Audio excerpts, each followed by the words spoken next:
অনেক বছর আগে এক রাজ্য ছিল শান্তিপূর্ণ আর সমৃদ্ধ। সেই রাজ্যের রাজা ছিলেন মানবদর্দী ও বিচক্ষণ। তার নাম রাজা অনিরুদ্ধ। তার ছিল 3টি কন্যা, মহুয়া, চম্পা ও বেলি। তারা ছিল রূপে গুণে অতুলনীয়, কিন্তু স্বভাব ছিল একেবারে আলাদা। মহুয়া ছিল বড় মেয়ে, শান্ত, ধীর এবং বুদ্ধিমতী। রাজ্যের রাজনীতি ও প্রশাসনের খুঁটিনাটি সে ছোট থেকেই শিখে এসেছে। চম্পা ছিল মাঝের মেয়ে, চঞ্চল, সাহসী এবং কিছুটা হটকারী। ঘোড়া চালানো, তীর ধনুক ছোড়া, যুদ্ধবিদ্যায় সে ছিল পারদর্শী। বেলি ছিল ছোট। সে ছিল সৃজনশীল, কবিতা লেখায় ও গান গাইতে পছন্দ করত। প্রকৃতিকে ভালোবাসত, গাছগাছালি ও পশুপাখির বন্ধু ছিল সে। একদিন রাজা অনিরুদ্ধ তাদের ডেকে বললেন, মেয়েরা, আমি এখন বয়স্ক। ভবিষ্যতে আমার রাজ্য কার হাতে থাকবে সেটা ভাবতে হবে। আমি চাচ্ছি তোমরা 3 জন একটি করে কাজ করো, যাতে বোঝা যায় কে কতটা যোগ্য। আমি তোমাদের স্বাধীনতা দিচ্ছি, নিজ নিজ মতো রাজ্যের উপকারে কিছু করে দেখাও।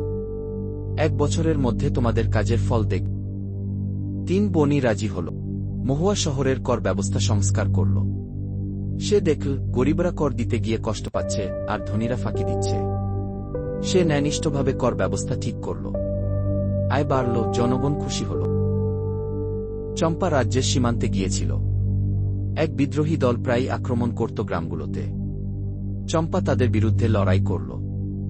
নিজের সাহস আর নেতৃত্ব দিয়ে বিদ্রোহীদের শান্ত করে রাজ্যে স্থিতি ফেরা। বেলি শহর থেকে দূরে এক পরিত্যক্ত অঞ্চলকে বেছে নিন।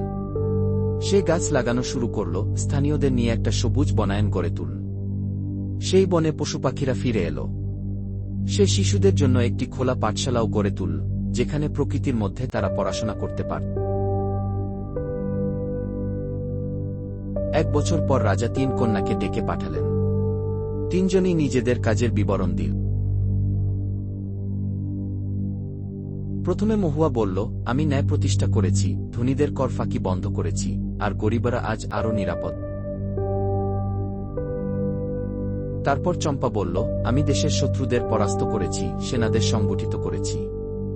এখন রাজ্য নিরাপদ।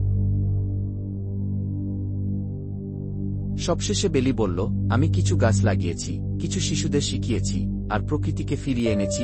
দরবারে সবাই চম্পা আর মহুয়ার কথা শুনে মুগ্ধ।